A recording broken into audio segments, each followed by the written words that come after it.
He took my son from me at the beginning. I had to come here and try to build myself to be able to bring him. It was very hard time for me. I got sick, but I never gave up. I kept fighting, and I got my son here after 3 years. Is there anything specific about this country that's made it even harder? It depends on who you are. Are you a hard worker? Are you willing to take all the challenges, or you are lazy? At that time, the people who was around me, basically my family, they believe that's the right place for me is to just get married and be in a safe place with a good man and have children. That didn't work with me at all. Can you speak to the actual process of being a single mother, bringing your son to Dubai? The first thing is to understand yourself. That's how I see it. So I wanted to be a good person for him. Second thing, I wanted to build my own career, be strong and successful of the thing what I do. After that, you should be financially stable. If you start your morning with a good workout, you will feel like you achieve something.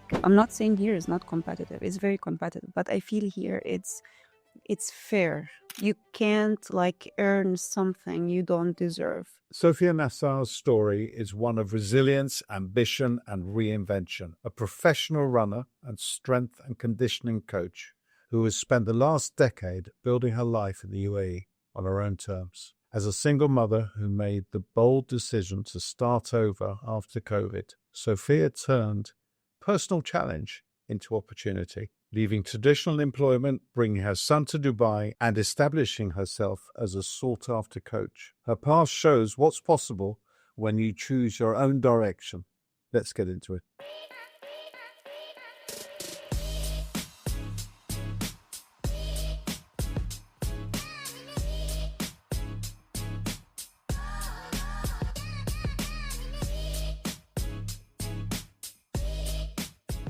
Did you train as a real estate agent? I took the training. What kind of training did you take? The training was the MAC, how to be... With which company? One of my friend's company, new real estate company. So I asked him if I could join the training, and I did, for 2 months. What happened? It was quite good, but I didn't have time for it, I realized I'm working personal trainer from 6 a.m. till 2 p.m. and from 3 p.m. till 8 p.m. Taxi driver, housekeeper, and a mom. Yeah, so when I had the time to do it, I'm good to close deal, but I cannot do the job bringing client and convince them this is... How do you know you're good at closing deals? Because I know, I just know. Did you close any? No, but my friend, the one who actually recommend me to start taking the training and get involved with real estate, he's the one who have seen me talking about one of the apartment I actually liked. And he's like, I think if I'm one of your client, I would buy it because the way how you describe everything, you're in love with this apartment. So, and I think women would describe things like kitchen, living room, the layout more than men because we are the one who stay in home longer. And then I said to myself, why not? Let's take the training and see how it goes.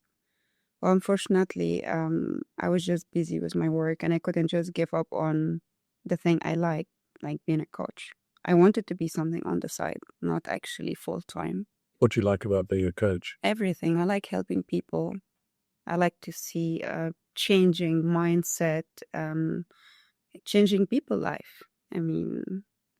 Imagine how many clients I help them to lose weight, change the way how the habit of the food, the lifestyle, the way how they think. Of course. Do you think you have that effect on people? Yes, I do.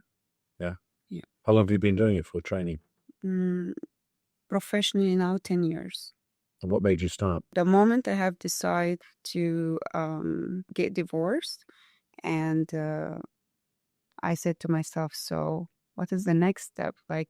I was just a housewife. I have been an athlete, but for myself, I didn't work for no one.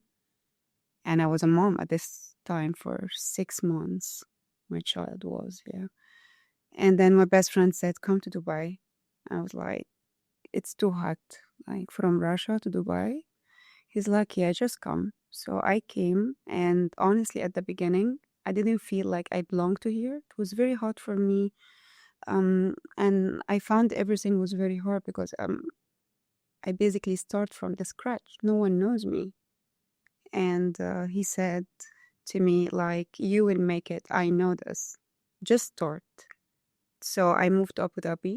I work for one of those gyms, like as a full-time coach. It was very tough. Never worked before. And then I found myself like within 8 hours shift. I was going crazy. But slowly start to get adapt. I was alone this time without my child, so I had really enough time to do everything. And I was everywhere. So I used to try different gyms just to go around, see what people do, how is Abu Dhabi looks like, also the fitness level. And I found that time that everyone was into bodybuilding, not actually function training. And from there, I start like building my own style. So I'm a runner. Before you became a trainer, how did you get into the fitness? Is this something you started at a very young age? Yes, I was an athlete like my son. I was a runner. I was presenting my school since I was 7, 8 years old. And just like I grow with this. And I took it as a career, but I got married really early and I got pregnant and I just didn't think like what I want to do with this, you know. But the moment I got divorced, I understood that I didn't want remarried. I didn't want have no one, and I wanted to do something for myself. And I was like, everything was going unplanned for the last 6 years in my life, like everything. Like my mother passed away, my dad passed away, and then I found myself, you know, like doing everything on my own, and that was pretty tough. And then my husband came, and I was like, okay, that's nice. I think it's time to create a family. Where were you when that happened? I was in Egypt. Okay. Yeah. So you met your husband in Egypt? Yeah, in Sharm el-Sheikh. I used to be that time working with kids. I was training kids. Okay. Yeah. And I met him there. He was on holiday, and I met him through his cousin. She was in one of the kids I used to train at the hotel at that time. And this is how we met. We got married. And honestly, you know, when you're young, you feel like you want to have everything. So basically, I felt that's all what I need now is to create a family and have children. And that's it. But after getting divorced, I realized that there was so many things that I actually, let's say, ignored just because I was like in this bubble, like every girl. Like I wanted to travel the world. I wanted to be in love, get married, have babies. That's why when I came here, things start to change. Like I start to see the reality of things. No, there is responsibility. There is future. There is career to build. There is son to, you know, that's I have. Did you come here with your son? No, So you're a single mother. You've left your son. Where did you leave him? I didn't left him. Oh, Yeah, you were pregnant when you came. no, he's been taken away from me. Okay. Yeah, like there was some issues, so he took my son from me at the beginning, and I had to come here and try to build myself to be able to bring him. I mean, it took me a while. It took me 3 years actually between courts and between countries, 2 countries. You know, like it was whole thing not going in the right way.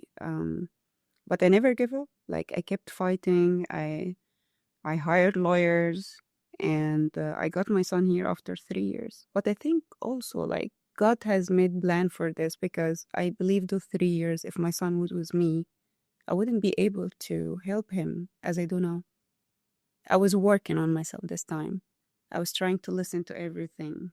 Like, do I actually want to be here? So I think a lot of people who maybe don't live in the Middle East or live in the UAE and looking at this from Europe or whatever would have this sort of misconception about you being a single mother bringing up a child in a place like this, where they might find it difficult to believe that that's even possible, but you've managed to do it. It is really hard. It's hard, yeah. What are some of there are obvious difficulties, but what do you think? Is there anything specific about this country that's made it even harder? I wouldn't say made it harder. Like, again, like it depends on who you are.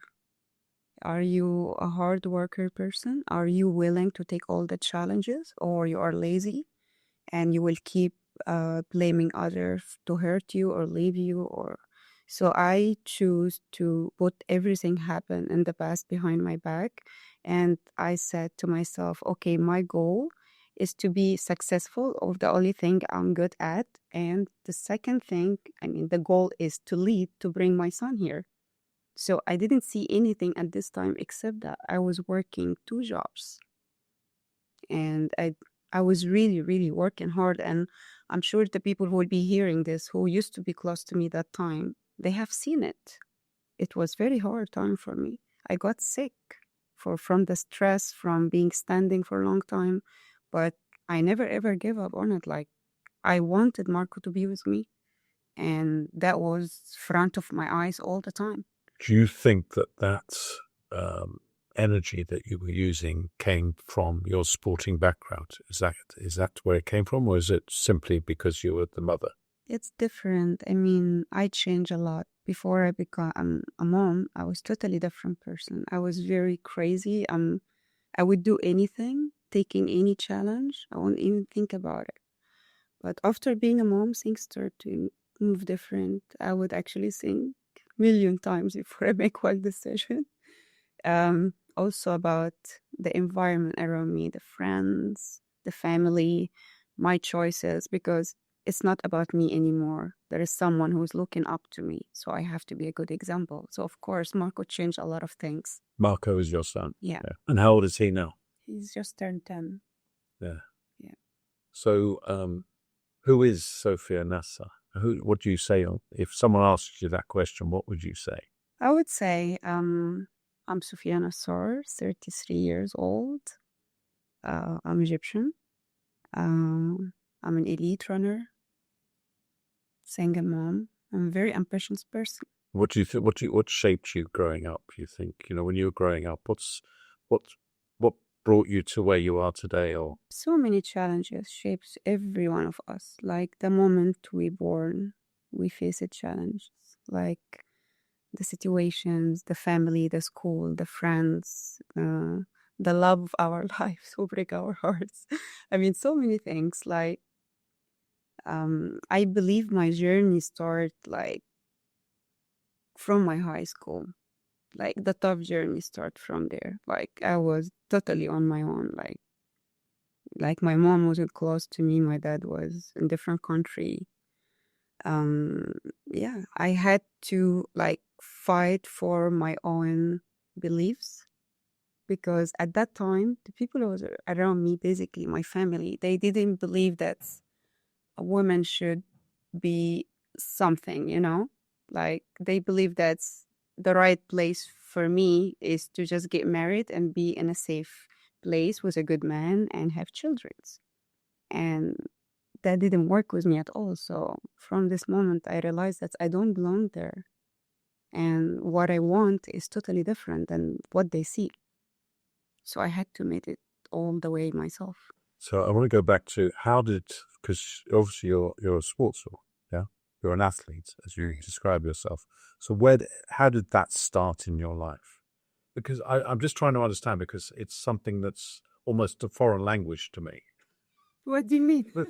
Despite the fact that you're my personal trainer and I see you three mornings a week for the last year or so, we laughed about it this morning, the fact that this is not an enjoyable thing for me, going to the gym, but you enjoy it, you love it. It's your passion. I do. And how does someone get to that place? Is what switch happened? Because I don't have that switch. Well, it's not everyone. I mean, people love to swim. People like to jump from high places. I like to run for hours and hours and 100K marathon. That's insane, right? But When I finished it, I was like, I did it. So yeah, I was in pain. I hurt myself. I was doubting myself a lot, but I never stopped.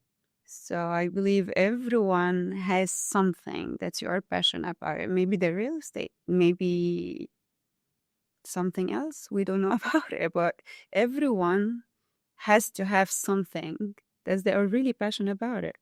For me, it's running, coaching, even with my own son. Like, he's basically mini me.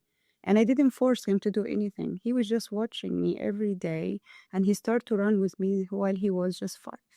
So you cannot convince someone to do something they don't like. I believe so.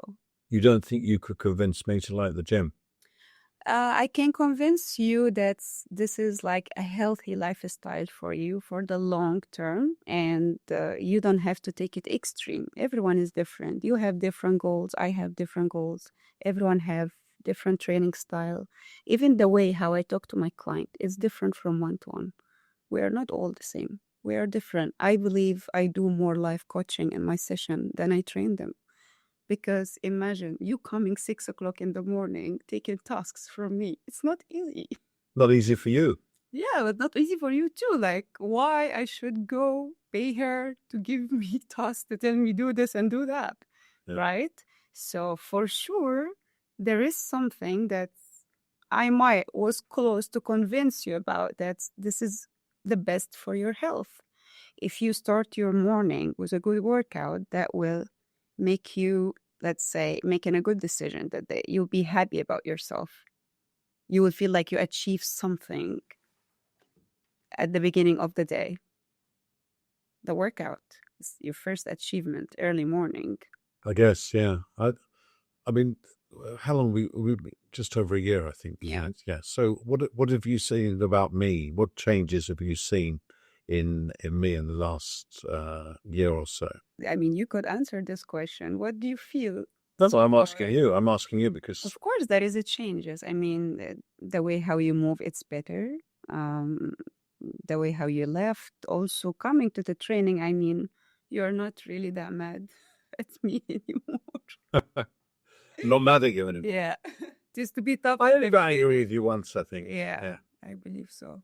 Yeah. So tell me, But what's managed. changed? I believe that's our relationship, the trust between us. Of course, it changed. If you don't trust me, you wouldn't keep coming to me. You wouldn't be able to have this conversation during our training. You wouldn't even trust me till you could lift this weight, Steven. You tell me, no, I cannot. It's too much for me.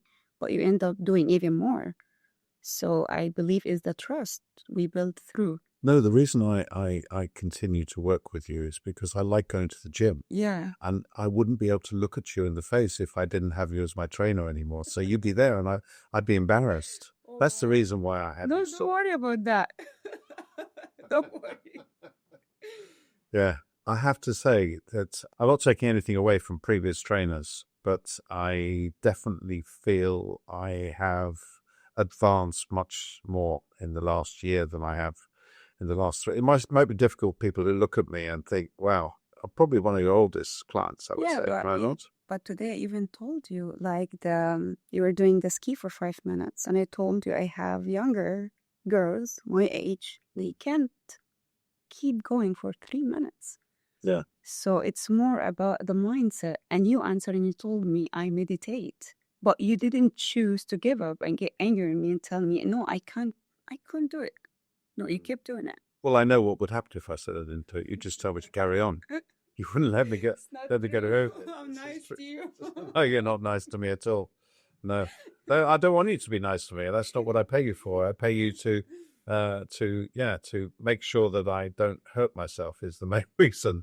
Injury, personal injury, etc. Anyway, so now you're essentially self-employed. You run your own business. You are your own boss. You're a personal trainer. I don't know how many clients you have, but I know you work hard. You're fairly busy all day and every day. Was there a time when you were working for someone else? Yeah, at the beginning of my career, as I mentioned before, I had to start somewhere so I can understand the rules of the country, how this business is going. Was this in Abu Dhabi? It was in Abu Dhabi. So who were you working for in Abu Dhabi, or what were you doing? I Working work, for a gym? yeah, I work for a private only member gym, and during this time I used to go like to different gyms, like for freelancers, just to understand everything. I kept doing this for the first 2 years, and then after that, I decided I won't work for anyone anymore. But also by the time I was in Abu Dhabi, I have built a nice small community. I used to teach on the beach there during the winter, like strength and conditioning, running. We used to have also calisthenics community. It was very nice. And also the time I used to go to different gym, people would come talk to me and ask for my contact. And that time I didn't actually had a quite good social media like now. And then I started to pay attention, like I should actually work more on my social media so people can get to know me more. But yeah, I started with actually of the support of my first clients from Abu Dhabi. They were very loyal to me. They even follow me to Dubai. And some of them, they still come to me, train with me. And we're still in a very good, like, friendship. And I just realized that full time won't help me a lot to be more with my son. And I didn't really like the idea to leave my son with a nanny. I wanted to be with him since he was away from me for a long time. I wanted to be with him to help him. It was also quite difficult because he used to speak only Russian. So it was very hard for him to make friends. Um, he's in totally different country, very hot from very cold. I wanted to help him to get adapt the environment here, and also fixing everything with the documents, school. And I just realized that being a full time, I won't have any time for that, So basically, I have done nothing. And the plan from the beginning was to work for some times, to fix everything, to prepare everything for Marco, and then to switch to be a freelancer. Wasn't easy. I'm not saying it was easy, but I know that it was a step that I must take it somehow. So the soonest is better because I wanted to build also a good reputation in Dubai. People need to know me so they can come to work out with me. And this is not easy. Everyone have his own client, I understand, but also building a specific quality client that's I'm looking for, that is not easy. Because for me, I like to train people who have potential. They want to change. They don't just come for the short goal.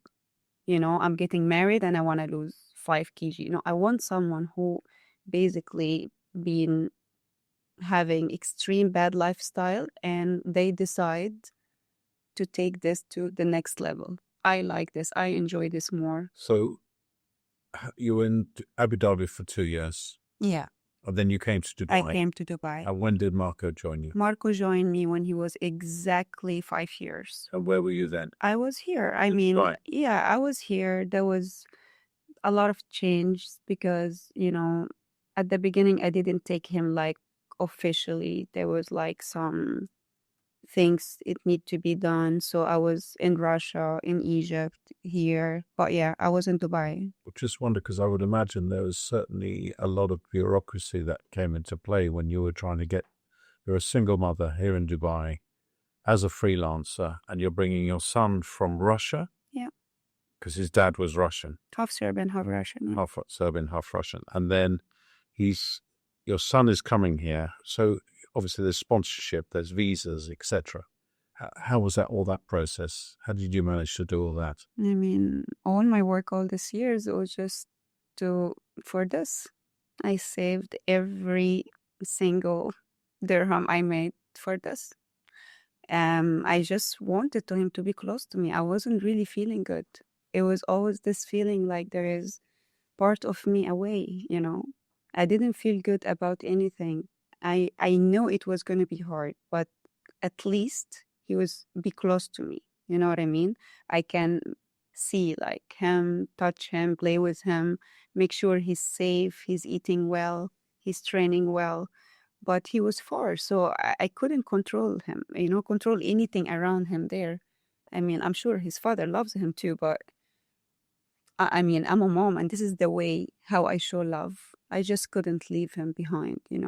I just wanted to make sure he's close to me. That's it. That was my first goal. After that, anything could work. The visa, the insurance, the school, the training. We came so long away, but I think I made it. Can you speak to the actual process of being a single mother, bringing your son to Dubai, and what is involved in doing that? I can tell you the most important thing that's anyone should have, any mother, I mean. First of all, you need to be actually healthy in your mind before even your body, because you are going to raise a little version of you that's he's looking up to you in everything. What do you eat, how you talk, how you behave, how you handle things when you're angry. They just copy you. And I wanted to make sure I'm ready for that, because I have anger issues, really. Like I know that, and I have worked so hard to be better. Life challenged me a lot. Sometimes people will say something stupid, I cannot just handle it. So I didn't want him to be like me. So the first thing is to understand yourself. That's how I see it. So I wanted to be a good person for him. Second thing, I wanted to build my own career, be strong and successful of the thing what I do. After that, you should be financially stable to be able to afford a good home in a good, safe area for your child, because also you don't want to keep him somewhere where he cannot see greens or play area. You need to make sure everything around him to help him to be happy. He should like the place where he lives. Insurance, visa, school. And yeah, after that, I wanted to take him to the next step. So I signed him up for a professional basketball academy, because his dream to be professional basketball like his dad. So it didn't happen, all of this, from the first year. Let's just be honest. The first year my son I was studying for him from home, because he couldn't even speak one single word in English. And none of the school here accepted him. So he was very feeling like disappointed, feeling down. And he was asking me, no, I want to go back to Russia. I'm like, no, don't worry. Like everything will be better. So I had to, be patient with him, making him, feeling safe here. And that was the most hardest for me. And 1 year trying to teach a kid to forget a whole language and study a new one, that wasn't easy. So I was going crazy. But after 1 year, thanks God, he made it. So he got accepted of one of the school, and he started develop day by day. And now I think he's doing great. Thanks God. But yeah, the most important thing, of course, is to be a good parent after all, because you could have as many children as you want, but you don't even spend time with them. They don't feel like you even exist. Like the relationship between you and them, it's the credit card. I didn't want that. I teach my child to be a man, to be responsible of even his own decisions at home. Like, why did you do that? Like, I'm not home, so you come from school, you have work to do. I have work to do. You have work to do. Everyone have work to do. This is how I talk to him. So your job is to look after yourself when I'm not around, to not spend so much time on the screens. No games, no, you have to study, read books, do your homework, go stretch, then you have your practice. Even with the food, like I cannot even have around him a bad food, because I think twice. If he see me eating this, he will think it's okay. But actually it's not okay, because if he want to be a professional athlete, this is the time he need to understand that he must to do things not like the other people. Other people are average, like You just work out to have healthy body. But if you want to be a professional athlete, no, there is a lot of sacrifice. Does he want to be a professional athlete? Yeah. Yeah. Yeah. Is that his decision? Yeah. Yeah. Yeah. Totally. Totally. I wanted to put him in football. He didn't want. Even he's good in football, but he said, no, I want to be a basketball. So, yeah. I mean, I'm supporting him in everything. But of course, there is conflict that's happened. He's a kid, end of the day, and he socialized around other kids that they are doing Minecraft and Fortnite and Roblox. And I wanted him to have an idea, but I didn't like this. So I was like, do you think this will help you to be a good athlete one day? He said, no. It's like, okay, so we don't spend time on it. There is always a logic you could talk to your child with. So my relationship with him is more like we are best friends. I don't actually like being a tough mom or anything like this. No, everything making sense. I ask him to do this. Could you do this for me? Okay, cool. You happy with that? Okay, if you're not happy, you can talk about it. But I won't accept if you choose this and I decide to invest in this or to help you to work on it, you cannot go back. So it's your decision. You told me you want to be a basketball player. Okay, I'm going to help you to achieve your dream. So now you should give me full discipline. This is how I treat him. I mean, and it works very well, you know? I mean, end of the day, I'm a mom too. I love him. We spend time together, but I think also they should understand from now that nothing in life is easy, you know? They should be prepared that, yeah, everything takes a lot of work, a lot of hard work. And he chose one of the hardest. I don't know if there's anybody listening to this who doesn't live here, but assume that there is. What would you say to them? You're a single mother, young child, someone like you in that position who maybe sees Dubai as an opportunity for them to change their life, maybe make it better.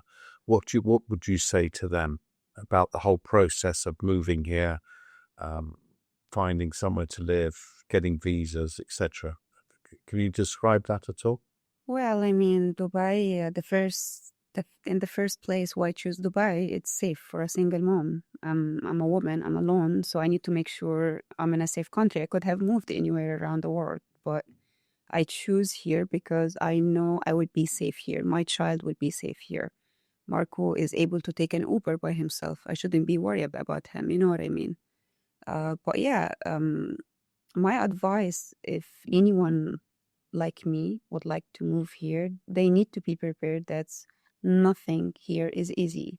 You need to work extremely hard. And I mean extremely hard. I woke up from 5. I don't sit till 8:30 p.m. every single day. The only day I have off is Sunday. So as long as you will put in work, of course, you will be financially stable. But also, it depends what is your goal. Do you want to be here to make money and leave? Because Dubai for me, it's my home. I'm not going anywhere. I'll be here. If I can make it, of course, anyone can make it. Do you think you would have been given equal opportunity in other countries to do what you've managed to do here? Of course, no, it's not the same. I have traveled, I have seen things. I mean, there is always a positive and negative point about everywhere. But for me, what helped me more here, yeah, as a single mom, of course, feeling safe and secure, being respected as an Arab woman, um, and of course for my career as well. I have a good reputation. I'm well known, and people would come ask for me, and I like that. It's very hard to go somewhere where so many options. I'm not saying here is not competitive. It's very competitive, but I feel here it's fair. You know what I mean? You can't like earn something you don't deserve, especially in our career. It takes like long time to be trusted person, to have a data, to have community, um, to be sponsored, to work with others. I mean, and it could be even away far from being coach. in different things. You know what I mean? Why you look at me like this? I'm listening. I know you as a trainer, and I think you're a brilliant trainer.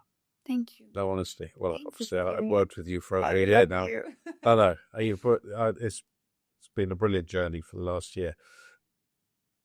If you were to give your sales pitch on who you are as a trainer, can you do that? Can you just, what's your differentiator?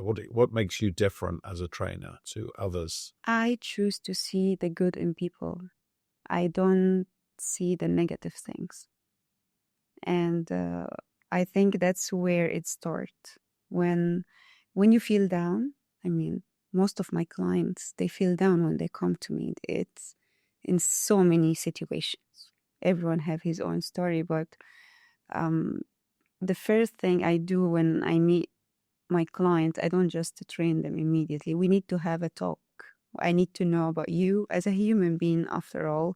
What do you like to do? How's your lifestyle looks like? What do you actually like about yourself, and what do you hate about yourself? I don't like to focus on the negative things that they are actually focused on.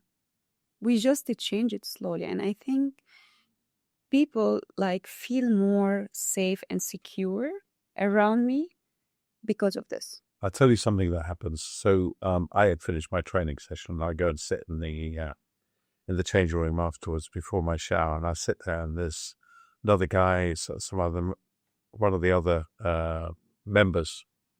He says, "You're with Sofia?" I said, "Yeah." She's tough, huh? She's tough. I've seen you. She makes you do stuff. Yeah, you have a reputation. And Well, I have it. being a Good tough one. trainer. Yeah. Yeah. Is that okay with you? Well, maybe, yeah. Someone told me before that I'm a lovely person when he talked to me, but before that, he used to see me as an aggressive person. I think yes. I remember seeing you around the gym before I got his personal trainer, and I remember I was working with Raluca Yeah. at the 7 gym, and I've been working with her for a couple of years, and I was saying, "Who's that girl over there? Who's that person there? She's really putting someone through their paces." She said, "No, that's Sofia." Yeah, I said, "Oh, okay." And then when Raluca couldn't work with me anymore because she had a lot of other things on her plate Right. with regards to work, She introduced us. she introduced us, and yeah, you're not that person that I think people see in the gym. And knowing you as I do now, you're not that same tough It's person. true. I got You're you. a tough trainer. Yeah. But that's a good thing, I think. I think I can bring the best on people I train. They just, I think that's my job, because you don't want to push harder. I make you to push harder. But I mean, it's not in an extreme way. I see things you don't see. Some people are afraid of the change, even really lifting weight. They will be scary, but I think a personal trainer should be like encouraging you to bring the best out of you in everything, even of making decisions. Yeah, I have that choice at the beginning of every month as to whether or not I carry on. And I do, which I find quite strange. Because See? it's not, yeah, just keep doing. Yeah. Anyway, I think, is there anything you want to ask me? Stephen Leckie. Oh, what do you like about Sophie? Sophia? Yeah. Oh, what do I like? I mean, What do you hate about me? What do you like about me? I think from my point of view, I'm sitting in the gym waiting for you to arrive because I'm always there before you. Not because you're late. It's just I get there early because I want to make sure that I'm ready for you. And yeah, you just sort of waft in and big smile on your face. And I think, okay, here we go. So much fun in our session. I don't know if we have fun. Maybe you have fun. A lot. Maybe you have fun. I'm not sure I have much fun. But yeah, I mean, Sophia's a lovely, lovely lady with a beautiful heart. There you go. Oh, that's what I'm going to say. But as a trainer, she's tough. Tough with a soft heart. How's that, Nick? Does that sound lovely? Yeah, I can take that. I think so. Sofia Nasar, How do people get in touch with you if they want to maybe talk to you about their fitness goals? Through my social media. I have linked my email and my WhatsApp so they can contact me. What's your Instagram? It's Sofia, Sofia, 3 underscores, Nasar. Thank you very much. Thank you, Steven. A huge thank you to Sophia for sharing her story. It's a powerful reminder of what's possible when you back yourself and stay committed. If you enjoyed this conversation, feel free to follow, share, and stay connected for more episodes featuring Dubai's leading voices.